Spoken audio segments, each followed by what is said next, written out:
Welcome back, Honors. Welcome back, Chappelle. Welcome back to it. Let's keep diving headfirst into World War I. Really love that we got a chance today to talk about the Christmas truce. It's one of my favorite events to talk about, discussing just how, men are men and they do not want to necessarily fight each other, and that men were moved towards peace for a moment and things like that. And it's a gorgeous, gorgeous event that just demonstrates that human beings can always be human beings, right? And that we can be kind to each other even in times of crisis. And now the thing about it is, though, is even though we talked about all those different things and the Christmas truce and how World War I was fought, we reviewed heavily what it looks like with the trenches and that there were two fronts. There's your Western Front, your Eastern Front. Your Western Front is dominated by trench warfare and artillery shells and stuff like that, and the Eastern Front is dominated more by troop movements and less trenches because the ground's so cold. Now, the biggest thing about it, though, is we talked about going over the top, right, and actually charging into the enemy trench and stuff like that, being a tactic. But the thing about it is, strategies like over the top and all these things are not going to break the stalemates that are existing in World War I, right? The stalemates in World War I are going to keep just going forward regardless of these different ideas and regardless of the attempts to try and stop or temper or turn the tide of World War I.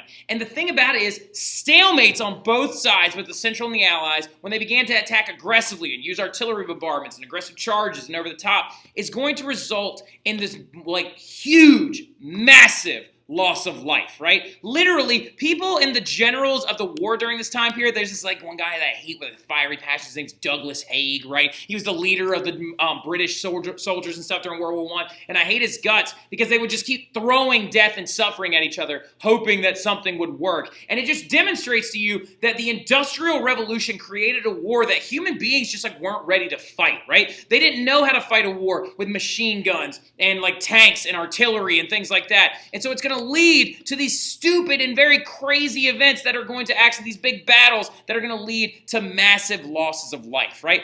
Some of those big battles include places like the Somme, where 1 million people were killed in one day. At the Battle of the Somme between the British and the Germans on either sides of their trenches, the British would launch over a million artillery shells over thousands of artillery shells at the German lines, and then the Germans barbed wire wasn't destroyed, and then the British soldiers stormed over, then they got caught in the barbed wire, and then the Germans shot them, and then the Germans stormed back, and it ended up leading to a battle where 1 million men were killed, and the very first tanks that had ever been seen showed up, and 1 million men died for nothing. They died for nothing. The trenches did not move. There was no major gains in the battle, except for maybe a few inches that they moved their trenches forward. It's ridiculous. In Verdun, France, which is one of the earliest times that these aggressive tactics were used, 500,000 people were killed or missing. At the Third Battle of Ypres, also known as Passchendaele, there were 500,000 casualties at the Battle of Passchendaele, mostly because the men were charging over land in no man's land that looked like this, right? The mud was so bad and disgusting. And look at all the trees that used to be in this pristine farmland. And it's been destroyed by artillery fire. And it's turned into this muddy pit that men drown in as they try to storm over the land, right? So as you can see, Passchendaele is also imaged right there as well. They're dragging the artillery through the mud, and it was considered one of the most disgusting battles of World War I that led to the death of soldiers who had no reason to be there or continue any of this fighting, right? And so another big thing that you have to understand too is that there were other huge battles, right? Other battles for example, the Second Battle of Ypres, where thousands of men died from the very, very first poison gas attack used by the Germans, right? So looking at these battles, tanks would be designed to get across no man's land, right? And they're going to lead to even more loss of life. Those are from the Somme. This right here is a French town near the Belgian border. Look at it. Look at this French town. This beautiful, pristine aerial photo of this town with its streets and its shops and its homes and things like that. This is what that same town looked like at the end of World War I. It's gone. It's been eradicated. All these little pop marks are from artillery shell fire, right? So things and homes and things were destroyed and lives were lost. And this right here are German soldiers running through poison gas to get to the other side. And as you can see, if you look closely, they're wearing gas masks, right? So it's the Industrial Revolution would continue to lead to the growth and of new weaponry and technological innovation, which will lead to the efficiency of killing even more people. And the thing about it is neither of these sides would win after these battles. What was happening is that this war is turning into what's known as a war of attrition. That is a very, very important word that you need to make sure you write down. The war of attrition. A war of attrition is when basically sides are fighting each other simply for the matter of hoping that the other side will run out of supplies and will not be able to fight a war anymore. Since these battles and these aggressive charges and these over-the-top tactics and poison gas and tanks and airplanes would even be used in this war for the first time, and machine guns and all these things aren't leading to any side particularly winning, what is resulting is two armies fighting each other, or armies in general fighting each other, hoping that they just outlast their opponent, right? It's a war focused on starving out or forcing the other side to quit after their supplies run out. So this war eked on for 4 years and led to the death of 10 million soldiers and 10 million civilians, totaling up to the numbers we believe in the modern era being close to about 26 million total deaths in World War I. For what? For what? For nothing, right? So for just because one time 50 years ago your two countries got into a scuffle and you don't like each other, like that's ridiculous, right? This war could have been avoided and those lives could have been saved. But no, these nationalistic and imperialistic tensions drug men into war that they had no business being in. And on top of everything else, men are dying in ways that no one has ever seen before, right? No one's ever seen the technologies that come out during this war, right? New technologies that had never been seen in war before are making their debut in World War I. And that's very important that you star this list. Highlight this list. Make it look like it's on fire. I don't care, but it's very important that you understand that the new technologies of the post-industrial era are going to lead to massive loss of life, and it's also going to lead to some of the most punishing existence for these soldiers, right? Like we talked about already, machine guns or Maxim guns are the reason why trench warfare resulted. Artillery shells is another very, very important thing as well, and I'd tried to explain to you what an artillery shell was at one point, but this is basically what it is, Haley Belandi, because I know you were asking about it. You see this thing right here? It's like a giant cannon. An artillery shell or an artillery gun would be way behind your trench line. And the idea would be that you launch like a giant bullet out of this cannon right here, and it would go all the way up and over no man's land, and then land in the enemy's trench and explode, right? Killing a heavy amount of people, which is why artillery shells claimed more life during this war than any other weapon, right? It's because they just kept firing at each other and firing them at each other, and it was known as bombarding each other, and these artillery shells would explode, killing anyone close or nearby, right?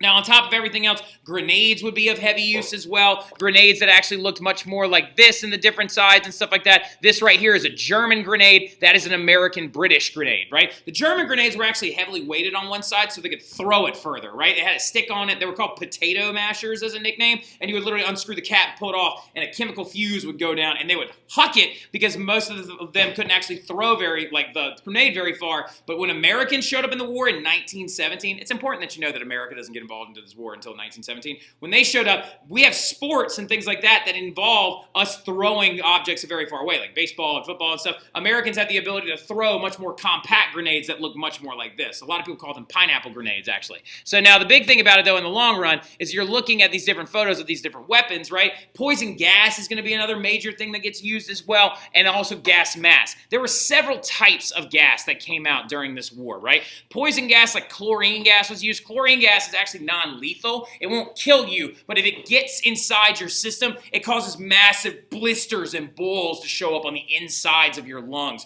and they pop up and cause immense amounts of pain, taking away your ability to fight, right? So it might not kill you, but it's going to incapacitate you. Another big gas that came out later on was called phosgene gas, which could kill you in 48 hours, and the worst part was you couldn't see it. It was invisible, right? And the other crazy thing about phosgene gas is you only knew it was coming when you smelled like musty hay, and that means you had already been hit by it, and that you might die in the next 48 hours. But the most abysmal and most intense gas that was used is this stuff right here, mustard gas. They called it mustard gas due to its smell and also due to its color, because it was actually kind of like a pale yellow color. Now, mustard gas, when it hit the soldier, the first part of your body it affected was your eyes, and it immediately blinded you because your eyes would start to literally bleed out blood as the blood vessels inside them would pop, right? And then when you breathed it into your lungs would internally bleed. And if you didn't get away from a mustard gas attack fast enough, you would go blind and then die from drowning in your own blood as the blood vessels inside the bronchial tubes in your lungs exploded and leaked it out into your system, right?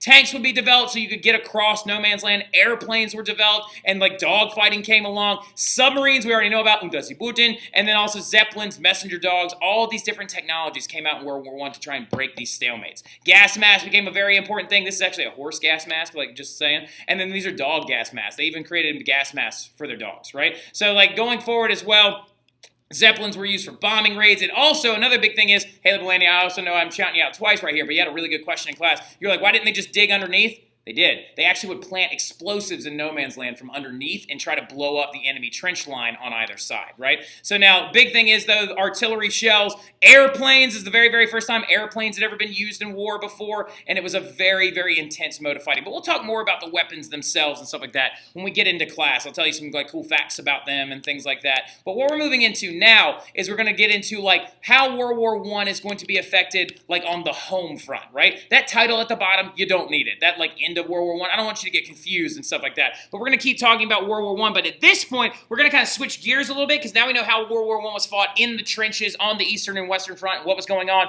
I know Krista in class was like, I actually get that now. I understand that there's like no man's land in the middle. There are the trenches. They have all these weapons that they're fighting each other. And I also now get that stalemates occurred because literally the trenches were in the ground and there was no moving them, right? And then that's going to lead to our war of attrition, right? So make sure you know that stuff. Now, what's going on, though, on the home front is it's like turning into a very, very, very important thing. That word, home front, is very important. Write that word down, home front, right? They called it the home front because you had the Eastern Front, the Western Front, and the home front, right? The home front is all the things happening back where you're from that are leading to the production of the goods that are giving you the ability to fight, right? So the idea was like, oh, we're going to go into the factories and build more weapons, and we're going to do this, and we're going to do that. That's the home front, or the production of all the materials that actually went into being able to fight this war, right? But what you need to understand is that World War I is the first war of its kind, known as total warfare. That home front was a total war because everything about the country was being used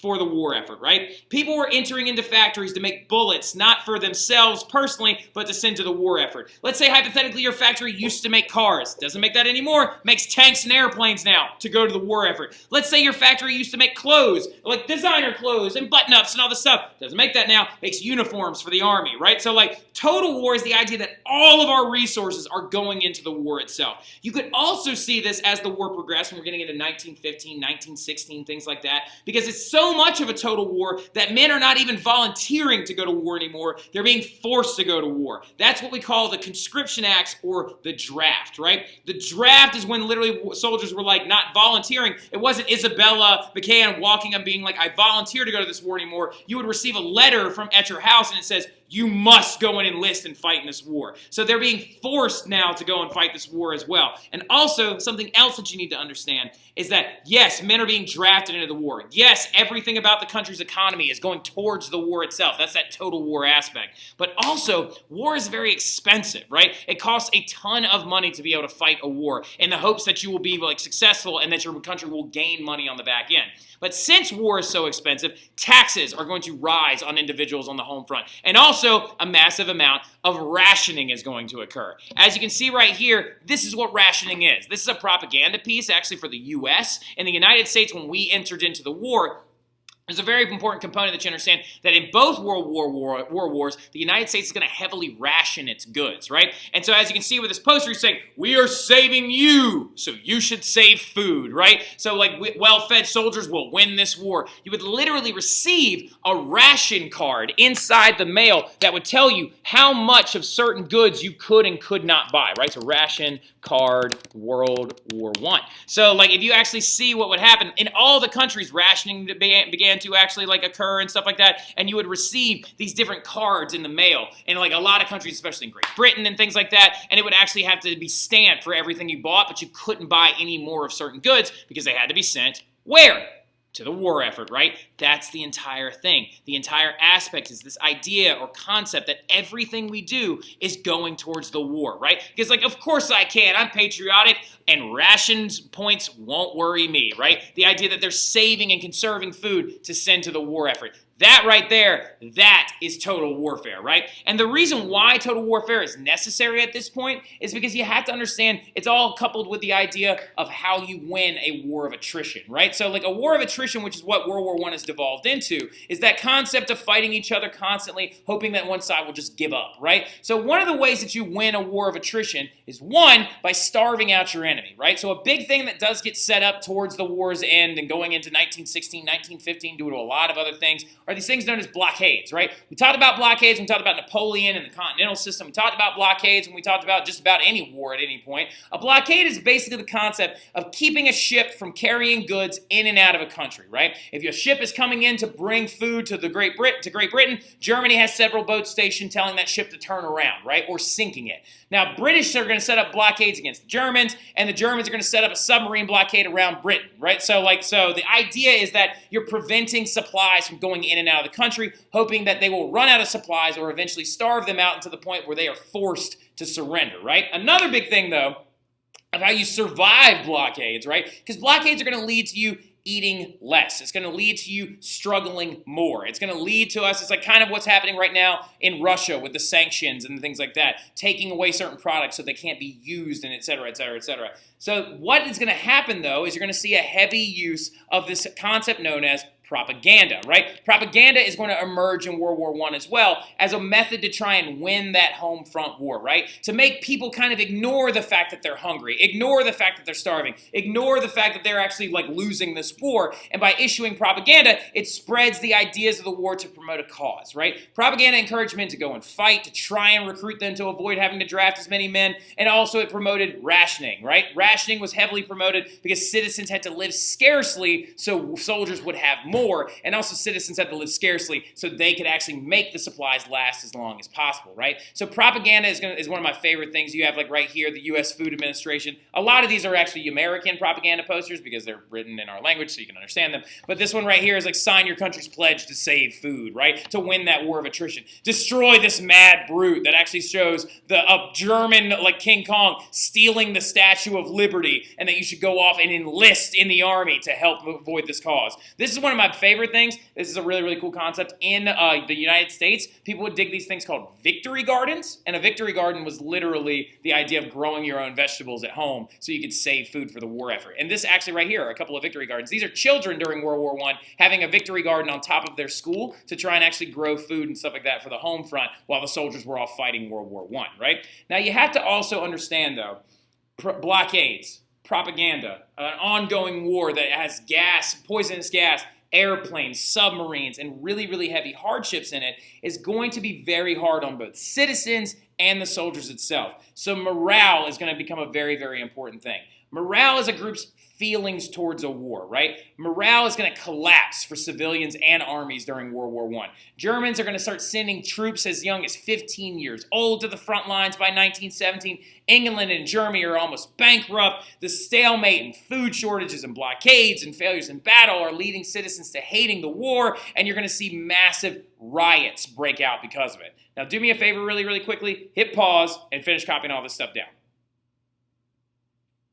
Nice, all right, so appreciate you doing that, all right, because I want to keep going so I don't have to keep this flip too long, right? But morale is like hitting the floor, and especially hitting the floor in one particular country that we're going to talk about tomorrow, in Russia, right? So, like, Russia is experiencing some of the worst morale out of all of the powers fighting this war, but this is why. Look at these French soldiers and the conditions that they're living in. Of course morale is low. Right here is actually a hunger riot that occurred in Germany, like, towards the actual back end of the war. This is in literally a German city, and as you can see, this butcher shop had its windows broken in by other German citizens because they're hungry and they need to eat, right? And then you also have this right here. This is actually a shop in England that was owned by a German man, and they were ransacking it because they actually were fighting against that side, right? So, like, there's all this crazy stuff going on, and then on top of everything else, you got this big event and this big thing going on in Great Britain, and also because of the Germans, known as unrestricted submarine warfare. Now, this is a very important slide. Out of all the things we talked about in this flip, this might be the most important, right? So unrestricted submarine warfare is going to be the big reason why America begins to get very angry at Germany. Because remember, by 1915, when all this stuff goes down, we're not in the war yet. We don't enter the war until 1917. The events I'm about to talk about happened in 1915. It's going to be the original thing that begins to anger us and begins to put it on our radar that we may eventually have to get into this war, right? So just so you understand, low morale, war of attrition, the home front, trench warfare resulting in stalemates, this terrible, disgusting war where people are dying for absolutely no reason because no one's off fighting an evil person. They're just fighting each other because of nationalistic tension, right? Like so, and then also on top of everything else, Germany is trying to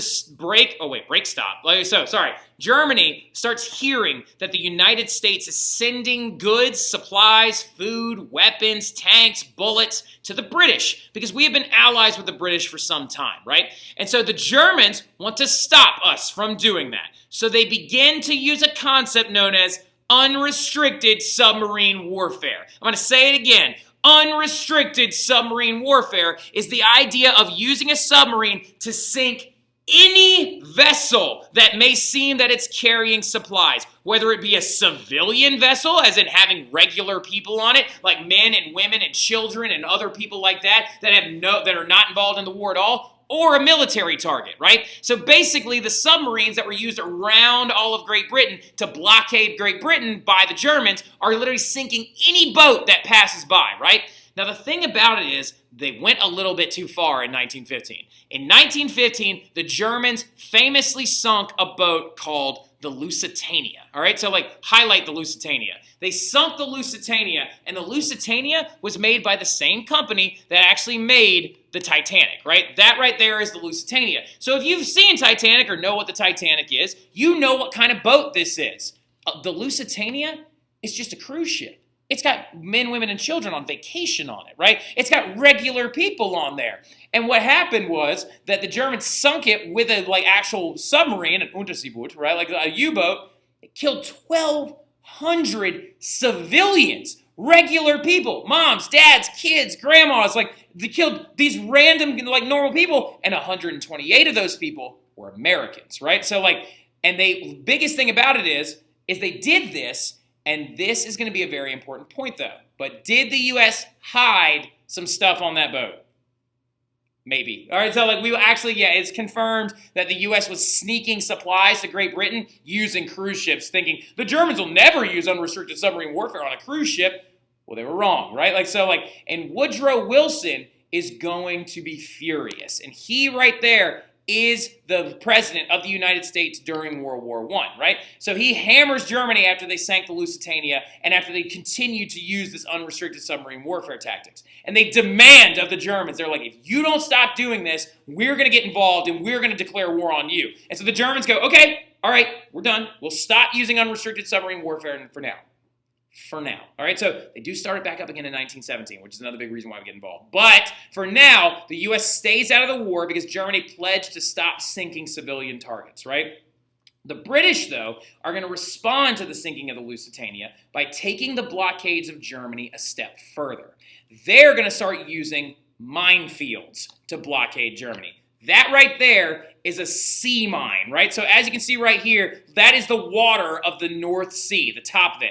This is the bottom of the sea. What would happen is they would dump these things off, and these sea mines would sink all the way down to the bottom and then release. And these sea mines, if barely touched or but barely touched, or if they just got tink by a submarine that can't see them, it would explode that submarine and destroy it. Also, the blockade was used in the North Sea and to prevent supplies from going to Germany to continue to starve them out, right? Because Germany, for a long time, had gotten most of its supplies imported, things like breads and grains and items like that, imported into Germany because they focused so much on their industry. So this North Sea blockade using sea mines is going to devastate Germany and their ability to fight this war, and it's going to lead their citizens to really wanting out of it, right? So in the long run, though, you've seen sea mines as well. This is a scene from Finding Nemo, and these are sea mines that are actually being used right there, right? So the British are going to respond to that unrestricted submarine warfare by making these sea mines and making the hunger riots in Germany even worse. And it was all started because they sank a cruise ship, killing literally people like this. As you can see, there are fathers and children and regular people that died on that day because of unrestricted submarine warfare, right? But the biggest thing you need to understand is that it's not just between Britain and Germany. It's not between just France and Germany. There's another group of people that we haven't talked about a ton, and it's the Russians, right? The Russians are experiencing some of the worst food shortages, the worst morale, and a very, very, very, very, very, very, very terrible leader is in charge by the name of Nicholas II, right? And Russia is failing in their ability to fight this war. And Germany realizes that they can win if they get Russia to drop out, right? Because look at this pie chart. That right there is a pie chart of military deaths of the Entente or Allied powers in World War I. Look at this big green. 32% of, or 1 out of every 3 Allied soldiers was a Russian death, right? So what's going to happen is a communist revolution is going to break out in Russia, which is going to lead to them dropping out, and this war is going to get a little shifty and a little tricky here soon. But we'll talk about that when I see you in class. We'll start off with the communist revolution in Russia, and I'll see y'all soon. Y'all have a good one.